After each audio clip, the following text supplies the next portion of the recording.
right, everyone, it's time to join the voice of college football, Mark Rogers TV, as I continue my series breaking down each conference's coaches and ranking them all the way up to number 1. We've knocked out the SEC and the Big Ten. We arrive at the Big 12 with only the 10 coaches, of course, unlike the Big 10 and the SEC with 14 and the ACC as well. Please subscribe, like, and comment. We bring the very best in college football coverage, and that's exactly what you need with the season looming. Coming up in about, what, 7 weeks? 7 weeks away from college football, and we are just a week, less than a week, just a few days away from SEC football media days, the ACC and the Big 12 coming up next week as well. So this is the time to subscribe and get yourself ready for 2018. All right, the coaches in the Big 12 start with not just the worst team, but the worst coach. At least we think it's the worst coach. So here's how the rankings work for me. I don't go on legacy, on complete track record, all the way back. But of course, you've got to go on the track record. You can't say, well, we're not going to go on any track record because 2017 is, of course, part of the track record. So you have to go with a track record to a certain extent, but I'm not reaching all the way back to 1990 to pull a track record to a certain extent, unless I believe that it's held up through the years, such is the case with a number of coaches. So the best example of what I'm talking about would be Bobby Bowden and Joe Paterno, who are 2 of the 5 to 10 greatest coaches of all time. Near the end of their tenure, I would have not ranked them near the top of their leagues as head coaches right then and there. But of course, their legacy was astonishing. So you got to take the record into consideration. You got to take the program into consideration. What was done before the coach got there? For some of these coaches, this is their first or second season, and so you got to look at what they've done in the past to a certain extent. And I coached them like a Matt RHULE, 1 year at Baylor, difficult situation. Well, that's the only thing that we can rank him on. So it's not a perfect science, but this is how I do it. And bottom line, I say to myself, if I want a coach coaching my team for 2018, how am I going to rank these guys? And that's what I've done in the other conferences. All right, David Beatty's at the bottom. He's number 10. He's gone 0-12, 2-10, and 1-11. He's gone 1-26 in the Big 12. So Texas, be embarrassed. They, of course, lost the 1 game to Kansas in the last 3 years. Okay, we know that it's difficult to win there, but it has been done on occasion. They last won a bowl in 2008. That was the last time they were in a bowl. That was Mark Mangino at the helm. They actually defeated Minnesota in that game. Kansas football, ever since in the Big 12, since winning that bowl game, are 4-48 in the Big 12. So it's a tough place to win, but it can be done. Now, this is what we haven't seen out of David Beatty's team. First of all, they're losing to MAC schools and getting embarrassed by MAC schools. They lost to 2 MAC teams last year by 18 and 12 points. They weren't even down to the wire losses. Their closest win, or loss, I should say, their closest loss last season, because they beat an FCS team, was over Kansas State, or losing to Kansas State 30-20. Otherwise, they were annihilated by everyone. So we're not seeing improvement under David Beatty. If he was like 4-8 last year and showed improvement, that would be one thing. That hasn't happened. So David Beatty needs to show improvement. He's got the worst program, and he's turned in the worst effort thus far. He's number 10. All right, at number 9 is Kliff Kingsbury, and his program has been going in reverse for the most part since he took over. Now, he was a prolific quarterback at Texas Tech, and if you didn't watch Kliff Kingsbury play, maybe you're just new to college football or a youngster, you go back and look at his stats. He was prolific. Now, most quarterbacks running through Texas system under Mike Leach were prolific, so it was system, but he moved on to the NFL as well and had a cup of coffee. All right, his first season at Texas Tech, he goes 8-5 and wins a bowl game. And since then, downhill. He's 22-28 ever since. He's 12-24 in the Big 12. Now, take that in. You get automatic wins over Kansas, and it used to be over Iowa State, and you still go 12-24. You play Kansas State, you play Kansas and Iowa State every year, and you still go 12-24 in the Big 12. That's been the worst conference during much of this time, most of this time. Okay, the defense needs to get better. We know that. We know what the deal is at Texas Tech. They throw it all over the lot, and they can't play defense. Well, the defense has been better, relatively speaking. They were 128th 2 seasons ago. They improved 23 spots. They were still 105 in the nation, so that's awful.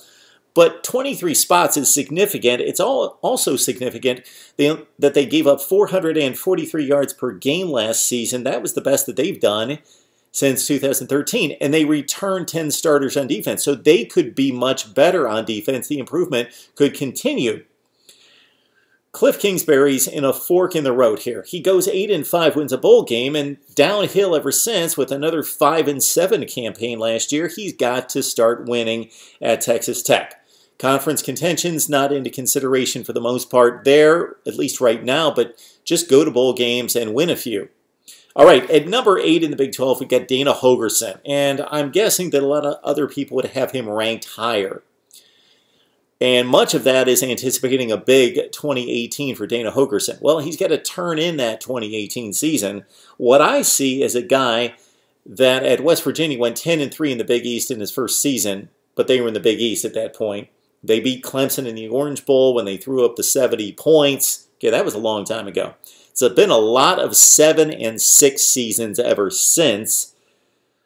He's 43-34 ever since that big first year. He's 43-34 since the Mountaineers joined the Big 12 and only 27-27 in the conference. So the next thought might be, well, West Virginia, it's difficult to recruit there. The high school talent, not great. Low population in the state. Okay, West Virginia has won. Of course, Rich Rod won, but going back through the years, they have done extremely well. Of course, Don Nehlen, one of the great coaches in history. West Virginia has a history of being a top 20 or 25 program consistently. He needs to win right now. He's got a season coming up with a great quarterback. Weapons all over the field. Can they hold anybody down just a little bit, just enough to give the offense some room here? He was an offensive coordinator. That's his calling card. That's fine. He continues to run up big offensive numbers coming from his pedigree at Texas Tech, Houston, and Oklahoma State, where he worked with a lot of offensive talent, put up big numbers. He's doing that at West Virginia. But when you're a head coach, you pay attention to both sides of the ball, and you get it done. So he's got to recruit better on the defensive side. Show me something. Win bigger than 7-6. All right, at number 7 in the Big 12, we've got Matt Rhule. One of these guys that is difficult to place because I like to place a coach in the rankings of the conference based on what he's accomplished at that school. Of course, that's difficult when you've got a first or second year coach, especially coming into a program in shambles. Think, to a lesser degree, Brett Bielema, who is coming off 3 Rose Bowls at Wisconsin. Then he comes to Arkansas, and he goes 3-9 out of the gate. Okay, how do you rank him? Matt Rhule, similar story here. Let's give him the pass on 1-11 at Baylor, 1-8 in the Big 12. Sure, it would have been nice if he would have jumped into the program and gone 4-8, let's say. We would have given him much credit for that, but I'm not going to knock him for doing what was kind of expected of this team coming off of what they were coming off the field. He's finally got a big job after doing a nice job in the American Conference at Temple. Temple went from 2-10 his first season, and he won 10 games consecutive seasons just 2 years later. 7-1 back-to-back in the American Conference turned that into an elite program at the Group of 5 level. I think this guy was an excellent hire, the right guy for the job. He's recruiting in Texas. He's starting to make some inroads in a difficult situation. It's going to take him a few years. So we'll hang on to the number 7 ranking right now for Matt Rhule in the Big 12. At number 6, another difficult situation because based on last season, he was most likely the coach of the year in the Big 12. I don't know what the official coach of the year voting was in the Big 12, but off the top of my head, I go either Matt Campbell or I go Gary Patterson. Matt Campbell goes 8-5 last season at Iowa State, and he beats the 2 best teams in the league, Oklahoma and TCU. And the rest of the season was not an embarrassment. He had some one-score losses against West Virginia, Oklahoma State, and Kansas State. All those games were one-score games. Okay, one more season doing what he accomplished last year, 8-5 with a bowl win or anything in that range, then his number skyrockets. This program has basically never won And if he's able to establish a team that goes to postseason play, has a winning record in the league there, then he's going to skyrocket up the rankings. But he just did it the one time at Iowa State.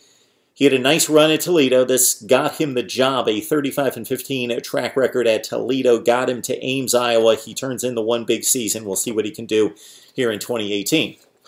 Which brings us to a guy that's probably going to get maybe the most comments of any of the coaches. So we invite you to give us your rankings 1 through 10 in the Big 12.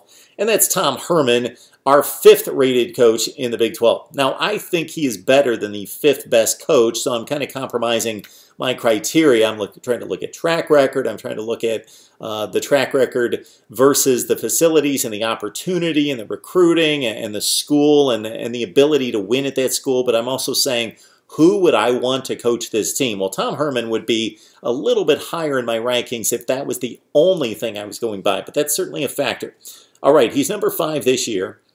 Close losses last year. I know only 7-6, but considering at Texas, they hadn't won a bowl game in 5 years. They were coming off 3 consecutive losing seasons. He goes 7-6. He wins a bowl game over a decent Missouri team. He goes over 500 in the Big 12 at 5-4.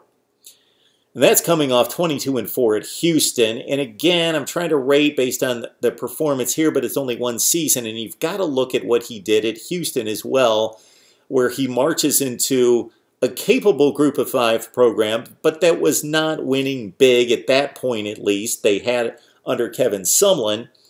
He comes in and goes 22-4. He beats Louisville twice. He beats Florida State in the Peach Bowl, a good Florida State team. And so here in 2018, we expect more. And if his team makes progress, then I'm going to give him credit. I expect progress. Now, if they win big and get to the college football playoff, he's going to skyrocket up the rankings. Now, if they just show us progress and let's say go 9-4, then he's going to probably still sit in that 4-5 range.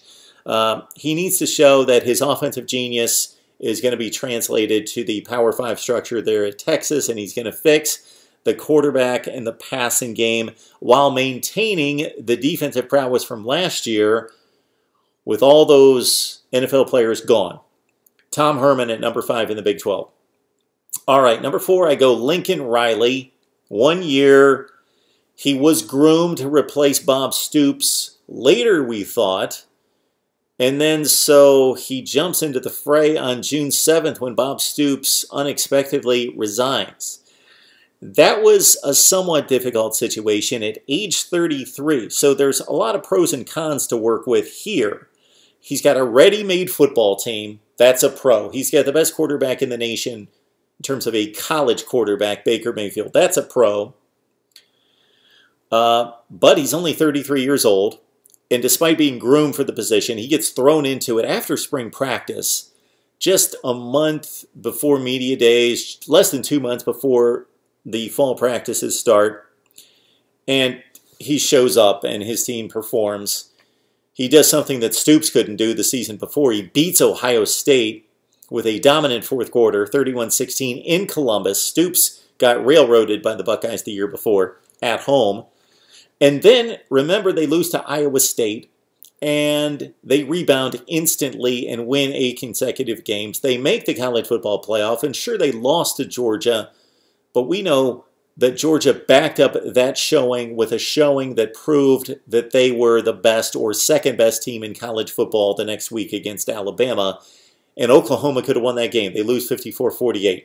Now, the one thing that Lincoln Riley could possibly do that Bob Stoops didn't consistently do, it's very strange because Bob Stoops started at Oklahoma, established a great defense, won a national championship, and then the defense and the defensive play fell off at Oklahoma, much because of the culture in the league.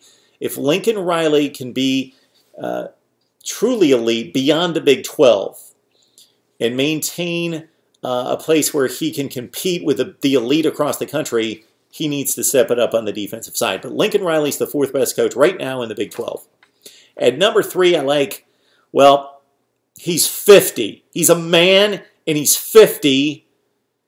And he also has a really nice mullet. And that's Mike Gundy. Mike Gundy is, in a sense, the dean of Big 12 coaches. Not totally, but there was that split of the career there at Kansas State with Bill Snyder. 14th season after taking over for Les Miles. Okay, he goes 4-7, 1-7 in the Big 12 his first year at Oklahoma State, and they just gradually get better. And then by 2010, they really hit their stride, get the passing game cranked up, and of course, elite NFL impact players at wide receiver, really good quarterbacks.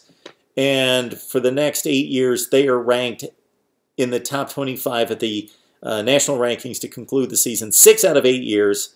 Of course, the culmination in 2011 was kind of the peak of the success, where they could have arguably been chosen to go to the BCS championship game, but they finished number 3 that season after they won a bowl game over Stanford. So he goes 78-26, 50-21 in the Big 12 more recently after the rough start since 2010. 78-26 in the Big 12, 50-21 in conference play. He's 8-4 in bowl games, and they've gone to really good bowl games. Well, they got embarrassed by Ole Miss a few years ago, but they've won 2 consecutive bowl games. Really, my one knock is that he's established this as a really good top 15 type program, and they've only won the conference once. He's in the same state as Oklahoma. The recruiting has not kept pace with the development of players, and he's done a nice job. So you can look at that 2 ways, that he's out-coached the recruits. You could also say that once he's established this program as a nationally ranked program year in, year out, you would think that recruiting would be better. But Mike Gundy comes in at number 3 in our Big 12 coaches rankings. All right, at number 2, this guy just fascinates me. He's the Purple Wizard. He is Bill Snyder. And no, Kansas State is not elite. They're probably not going to be elite under Bill Snyder or anyone else. But what he has done versus what's been done by every other Kansas State coach in history is astonishing. This is arguably the worst program in the history of college football at this level. The worst. Near the bottom, if not at the bottom in winning percentage. It's just awful. No, his record's not the best, but if you do the comparison, it's amazing. He took over a program that went 0-21 the 2 previous seasons. Again, arguably the worst program in history. Since 1993, he's gone 192-84. And just to back that up, so he's winning 70% of his games plus. Just to back up my claim here is that he left the program for 3 years. So he takes over a 0-21 program. He goes 1-10 the first year, and within 3 years, he's winning 9 games. He establishes it as a top 25 program. He's being ranked 3 consecutive years. He retires. He's gone for 3 years. He's finishing with a ranked team consecutive years. He leaves for 3 years. They go 17-20 under Ron Prince. 17-20. He comes back, and instantly they start winning again. They have finished with 10-plus wins 9 times. They have finished ranked under Bill Snyder 13 times, and in the top 10, Kansas State 6 times in the final rankings. Okay, the recruiting, like what I talked about with Mike Gundy, you could look at it 2 ways. Either he's in charge of the program, and he's established it as a consistent top 25 program. He should recruit better than grabbing a bunch of JUCOs and finishing 75th in the recruiting rankings. He should recruit better. You could say that, because that's his job. He's ultimately responsible. Or you could say, man, these recruits come in, they're ranked 70th in the country, and he's turning these teams into top 20 teams. How's that happen? He's a great coach. So you can take either angle on that one. I just look at the overall legacy. Again, I don't believe that I would take him at number 2 to coach this season. I do think his track record is actually the best considering the standards at Kansas State. But put those together, and I've got him ranked at number 2. Gary Patterson. For as much as I talk about Bill Snyder turning Kansas State into a winner, it's almost as impressive that Gary Patterson has taken a group of 5 power, Well, he's taken a group of 5 program and turned them into a group of 5 powerhouse. And then he took a group of 5 powerhouse. When they transitioned to the Big 12, it takes him 2 years to get it running, 4-8, 7-6, and turns them into less than elite, but near the top of college football, a top 15 program at TCU. At the end of his group of 5 run there at TCU, they go 11-2, 12-1, 13-0, 11-2, finish in the top 5 all those years. Then, as a Big 12 team, in the last 4 years, they've been ranked in the top 10 to finish the season 3 times in the last 4 years.